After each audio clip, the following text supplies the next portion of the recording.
வணக்கம். ஆஸ்ட்ரோவேலின் நல்ல நேரம் நிகழ்ச்சியின் சார்பாக அத்துணை சப்ஸ்கிரைபர்களையும் எல்லா அன்பு உள்ளங்களையும் எனது நண்பர்களையும் வருக வருக என வரவேற்பதில் பெருமகிழ்ச்சி கொள்கிறேன். எப்பவும் போல எல்லாரும் என்னோட சேர்ந்து இந்த இறை வணக்கத்தை கூறுங்க. வக்ரதுண்ட மகாகாய சூரிய கோடி சமப்பிரபக அவிக்னம் குருமே தேவ சர்வ காரியேஷு சர்வதா. தென்னாட்டுடைய சிவனை போற்றி, என் நாட்டவர்க்கும் இறைவா போற்றி. அன்பர்களே, நண்பர்களே, மற்றொரு புதிய வீடியோவில் உங்கள் அத்துணை பேரையும் சந்திப்பதில் மிக்க மகிழ்ச்சி கொள்கிறேன். இன்றைக்கி நம்ம பார்க்க போகிறது மிதுன ராசி. மிதுன ராசிக்கு பல ஸ்பெஷாலிட்டிஸ் உண்டு. அதில் முக்கியமான ஒரு ஸ்பெஷாலிட்டி, அதிகமாக 12 ராசிகளில் ஏமாறுவது என்பது மிதுன ராசி தான். இதில் எந்த மாற்று கருத்தும் தேவையில்லை. உங்களை விட நீங்கள் நினச்சிக்குவீங்க உங்களுக்கு எல்லாமே தெரியும்னு சொல்லிட்டு. அதுதான் உங்களோட ப்ராப்ளமே. நிறைய ஈகோ கூட சமயத்தில் வரும். அதுதான் பெரிய பிரச்சனைங்க. கொஞ்சம் கலட்டி வச்சுருங்க மனசில் இருக்கிற தேவையில்லாத எண்ணங்கள்லாம். அது ரொம்ப உங்களுக்கு உதவி பண்ணும் வாழ்க்கையில். முக்கியமான ஒரு பாயிண்ட் என்னென்னு கேட்டிங்கன்னா, நண்பர்களால் ஏமாறுவது, சொந்தக்காரர்களால் ஏமாறுவது, உறவுகள்கிட்ட ரொம்ப பாசம் வச்சு பந்தம் வச்சு எதிர்பார்த்து ஏமாறுவது உங்களுக்கு வாழ்க்கையில் மிகப்பெரிய ஒரு சுலபமான விஷயம். எல்லார்கிட்டையும் ஏமாறுவீங்க. ஸோ அதுக்கு மேலே இன்னொரு விஷயம் என்னென்னா, நிறைய வாக்கு திறமை இருக்கும் உங்களுக்கு, நிறைய பேச்சு திறமை இருக்கும். அந்த பேச்சினால் எல்லாத்தையும் சாதிச்சிடலான்னு நினைப்பீங்க. அது அப்படி அல்ல. பேச்சினால் சாதிக்க முடியும், ஆனால் எல்லாத்தையும் சாதிக்க முடியுமா, எப்போவுமே சாதிக்க முடியுமா அப்படின்னு கேட்டால் இல்லை. சில நேரங்களில் சில இடங்களில் நீங்கள் பேசக்கூடிய பேச்சினால் நமக்கு வெற்றி கிடைக்கும். பல நேரங்களில் நம்மளுடைய அமைதியே நமக்கு வெற்றியை தேடித்தரும். இந்த பாயிண்ட்டை மட்டும் மறந்துடாதீங்க. ஆக மிதுன ராசி அன்பர்களை பார்த்தீங்கன்னு சொன்னால், மிதுன ராசியில் 3 நட்சத்திரங்கள் வரும். எல்லா ராசியும் போல் மிருகசீரிடம், திருவாதிரை, புனர்பூசம். இதில் மிருகசீரிடம் என்பது செவ்வாய் பகவானுடைய நட்சத்திரம். உங்களுடைய பரம எதிரி, அதாவது ருணரோகஸ்தானத்துக்கு அதிபதி, உங்களுடைய 11ஆம் இடத்துக்கு அதிபதியும் கூட அவருடைய நட்சத்திரம் வரும். 2 பாதங்கள். அதுக்கப்புறம் நீங்கள் பார்த்தீங்கன்னு சொன்னால் திருவாதிரை நட்சத்திரம் 1, 2, 3, 4 பாதங்கள் வரும். அதற்கு பிறகு ராகு பகவானுடைய திருவாதிரை நட்சத்திரம் முடிஞ்ச பிறகு புனர்பூச நட்சத்திரம் குருவுடைய நட்சத்திரம், அது ஒரு 3 பாதங்கள் வரும். 1, 2, 3 மொத்தம் 9 பாதங்கள். மிருகசீரிடம் 2, திருவாதிரை 4, 6, 3 பாதங்கள், புனர்பூசம் மொத்தம் 9 பாதங்கள் அடங்கிய ராசி உங்கள் ராசி. செவ்வாய் ராகு குரு பகவானுடைய சம்பந்தம் புதனுடைய வீட்டில். இப்போது மிருகசீரிடம் நட்சத்திரத்தில் பிறகுறாங்கன்னு வச்சுக்கோங்க. சராசரியாக பாதி செவ்வாய் தசை கிட்டத்தட்ட ஒரு 3.5 வருஷம். அதற்கு பிறகு ராகு தசை ஒரு 18 வருஷம், 21.5 வருஷம். அதற்கு பிறகு குரு தசை ஒரு 3 வருஷம் எடுத்திங்கன்னா, 3 பாதம் எடுத்திங்கன்னா 12 வருஷம். அதில் 6 வருஷமாக இருக்கலாம், 12 வருஷமாக இருக்கலாம், எது வேணா இருக்கலாம். ஸோ இது மாதிரி இந்த இதை பார்க்கும்போது ஒரு 3, ஒரு 18, ஒரு 12, 18, 12, 30, 33, கிட்டத்தட்ட ஒரு 35, 36 வயசு, 38 ஆண்டுகளுக்கு பிறகு நீங்கள் உங்களுடைய வாழ்க்கையில் சனி திசை என்பது சராசரியாக வரும். இது 38லேருந்து ஒரு 50 வயசுக்குள்ளே சனி திசை உங்களுக்கு வரும். சனி திசை சரியாக 19 ஆண்டுகள் அனுசரிக்கணும். இப்போ 19 ஆண்டுகள் வரக்கூடிய சனி திசை. முதல்ல சனி பகவான் உங்களுக்கு யார்? 8 மற்றும் 9ஆம் இடத்திற்கு அதிபதி. 8 என்பது அஷ்டமஸ்தானம், 9 என்பது பாக்யஸ்தானம். இது 2த்துக்குமே உங்களுக்கு சனி பகவான் தான் அதிபதி. உங்களுடைய பூர்வ புண்ணியஸ்தானம் அப்படின்னு சொல்லக்கூடிய துலாம் ராசியில் இந்த சனி பகவான் உச்சம் பெறுவார். இதுதான் எடுத்துக்க வேண்டிய பாயிண்ட். மிதுன ராசி மிதுன லக்னத்திற்கு சனி பகவானை பொறுத்த வரைக்கும் கிளியராக கிளாரிஃபை பண்ணுறேன், அவர் உங்களுக்கு ஒரு ராஜ யோகாதிபதி. மிதுன ராசி மிதுன லக்னத்துக்கு சனி பகவான் செய்யக்கூடிய பலன்கள் 180% நல்ல பலன்களாகவே இருக்கும். என்ன சார் சொல்கிறீங்க? அஷ்டம சனியினால் நாங்கள் பட்ட அவஸ்தை 2.5 வருஷம் எங்களுக்கு தானே சார் தெரியும். கரெக்டு தான். நான் பல தொலைக்காட்சியில் கூட சொல்லியிருக்கேன். அஷ்டம சனி முடிஞ்சு டிசம்பர் 22ஆம் தேதி சனி பகவான் கும்பராசிக்கு, அதாவது வாக்கிய பஞ்சாங்கப்படி வந்ததுலேருந்தே மிதுன ராசிக்கு இந்த வருஷம் யாருக்கு டாப்பாக இருக்கும்னு கேட்டபோது நான் சொல்லியிருக்கேனே ஜி தொலைக்காட்சியிலேயே, நம்பர் 1 மிதுன ராசி தானே. அதுதான் உண்மை. இப்போது சராசரியாக கோச்சார ரீதியாக சனி பகவான் 7.5 சனி அஷ்டம சனியில் வரும்போது ஒருத்தரை பரட்டி எடுப்பார். அதில் டவுட்டே வேண்டியதில்லை. அது எந்த ராசிக்காரராக இருந்தாலும் சரி, அவருக்கு வேணுங்கிறவங்க வேண்டாதவங்க யாராக இருந்தாலும் சனி பகவான் அவங்கள வச்சு செய்வார். அது ஏன்னா கோச்சார ரீதியாக வரக்கூடிய சனி பகவான் கர்ம காரகனாக வருவார். காலபுருஷனுடைய 10ஆம் இடத்துக்கு அதிபதி கர்ம காரகனாக வருவார். ஆனால் ஜனன ஜாதகத்தில் வரக்கூடிய சனி பகவான் ராசி யாரு, லக்னம் யாரு, இவர் நல்லவரா கெட்டவரான்னு பார்த்து வருவார். கோச்சார ரீதியாக வரக்கூடிய சனி பகவான் யாரையும் பார்க்க மாட்டார்.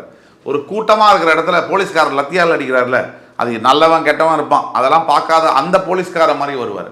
அதே சமயத்தில் ஜனன ஜாதகத்தில் வரும்போது சாதாரணமாக உங்களை கூப்பிட்டு பேசி நீங்கள் நல்லவராக கெட்டவராக இன்வெஸ்டிகேட் பண்ணக்கூடிய ஆளாக வருவார். இதுதான் விஷயம். ஆக அவருக்கு வேண்டப்பட்ட, அதாவது சனி பகவான் உங்களுக்கு மிக மிகவும் நட்பு கிரகம். அப்படிப்பட்ட அமைப்பில் உங்களுக்கு சனி திசை என்பது ஓரளவிற்கு உங்கள் சனி பகவான் ஏதோ ஒரு இடத்துல வக்ரகதி அடைஞ்சு, ஏதோ மேஷராசியில் உங்களுக்கு நீச்சம் பெற்றிருந்தாலும் கூட, வக்ரகதி ஏதோ ஒரு இடத்துல அடைஞ்சிருந்தாலும் கூட, எஸ்பெஷலி உங்களுக்கு கன்னி ராசியில் சனி பகவான் இருக்கும் பொழுதோ, கன்னி ராசியில் உங்கள் பிறப்பு ஜாதகத்தில் வக்ரகதி பெறும் பொழுதோ, அந்த சனி திசையானது உங்களுக்கு உங்கள் வாழ்க்கையில் நீங்கள் பிச்சைக்காரர் அப்படிங்கிற நிலைமையிலிருந்து பெருமாளாக மாறக்கூடிய அளவிற்கு உங்களை உயர்த்தியே தீருவார்.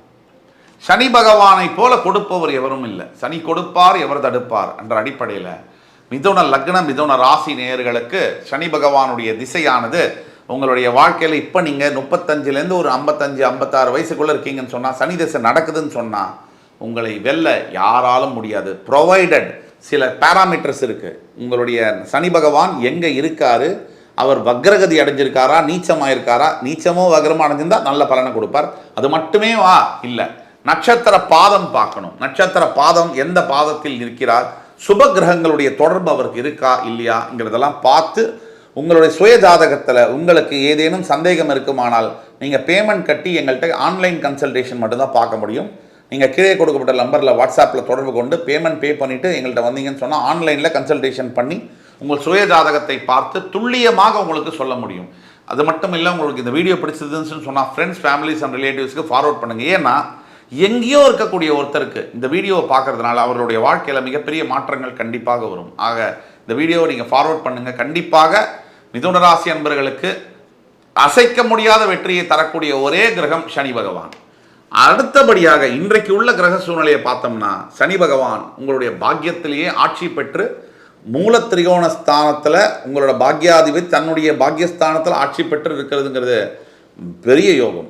குறிப்பாக மிதுன ராசி மிதுன லக்ன நண்பர்களுக்கு ரியல் எஸ்டேட் துறை, அரசியல் துறை, organic products, wholesale dealership, metals சம்பந்தப்பட்ட வியாபாரங்கள், நீச்ச தொழில்கள், வியாபாரிகள், அதே மாதிரி ஒரு ஹோட்டல் பிஸ்னஸ், இதெல்லாம் செய்யக்கூடிய அத்துணை மிதுன லக்ன மிதுன ராசி அன்பர்களுக்கும் நல்ல காலம். 23 டிசம்பர் 2023 பிறந்தாச்சு.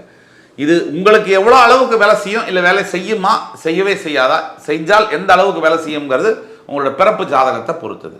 இதுதான் பிறப்பு ஜாதகம் என்பது கார் மாதிரி, இப்போ இருக்கக்கூடிய பிளானட் பொசிஷன் என்பது பெட்ரோல் மாதிரி. ரெண்டும் சேர்ந்தா தான் வண்டி ஓடும். ரெண்டையும் பார்த்து தான் உங்களுக்கான வாழ்க்கை எப்படியாக இருக்கும் என்பதை சொல்ல முடியும். அதே மாதிரி உங்களுக்கு எதிர்காலத்தில் வரக்கூடிய வாழ்க்கை மறுக்க முடியாத வெற்றியை தரும் சனி திசையானது. மறுக்கவே முடியாது. இன்னைக்கு பாக்கியஸ்தானத்தில் இருக்கக்கூடிய சனி பகவான், 10ஆம் இடத்தில் இருக்கக்கூடிய ராகு, உங்களுடைய 11ஆம் இடத்தில் இருக்கக்கூடிய குரு பகவான் உங்களுடைய 12ஆம் வீட்டுக்கு மாறப்போகிறார். மிதுன லக்னம் மிதுன ராசியை பொறுத்த வரைக்கும் குரு பகவான் என்பவர் கெட்டு போகணும். உங்களுக்கு அவர் கெட்டவர். கெட்டவன் கெட்டிடில் கிட்டிடும் ராஜயோகம். இதுதான் உங்களுக்கு அப்ளிகபிள். உங்களுடைய 7ஆம் அதிபதி மாரக பாதக ஸ்தானாதிபதி அவர். ஏன்னா உபயராசிகளுக்கு 7ஆம் இடம் என்பது மாரகம் மற்றும் பாதகஸ்தானம் ஆகும். அப்படி வரும்பொழுது உங்களுக்கு குரு பகவான் தவறி கூட உங்களுக்கு நல்லதை பண்ண முடியாது அவரால். நீங்கள் ஊருக்கெல்லாம் குரு குரு குருன்னு சொல்கிறாங்களே, நமக்கு ஏன் குருன்னா, அந்த குரு தசை உங்களுக்கு வந்ததுன்னா ஒரு அளவுக்கு உங்களை ஒன்றும் இல்லாத பண்ணிடும். அந்த அளவுக்கு குரு தசை உங்களை ப்ராப்ளமேட்டிக்கான தசை. இதை நீங்கள் நினைவில் வச்சுக்கணும். அப்போ குரு பகவான் உங்களுக்கு நல்லது பண்ணுவாருன்னு நீங்கள் பொதுப்படையாக பொதுவாக நினச்சிங்கன்னு சொன்னால் அது நல்லதில்லை. அதே குரு உங்களுடைய லக்னாதிபதி புதனை பார்க்கும் பொழுதும் கூட உங்களுக்கு நல்லதை பண்ண மாட்டார். அதே குரு உங்கள் ஜாதகத்தில் இருக்கக்கூடிய சனி பகவானை பார்க்கும் பொழுது நல்ல பலனை செய்வார். இதில் இவ்வளோ சூட்சமும் இருக்குது. அதாவது குரு உங்களுடைய புதனை பார்க்கும் பொழுது நல்லதை செய்ய மாட்டார். அதே குரு உங்களுடைய ஜாதகத்தில் இருக்கக்கூடிய சனியை பார்க்கும்போது மிகுந்த நல்ல பலன்களை தருவார். தனிப்பட்ட ஜாதகத்தில் ஒரு 1,00,000 பேராமீட்டர்ஸ் இருக்குது, 1,00,000 விஷயம் இருக்குது.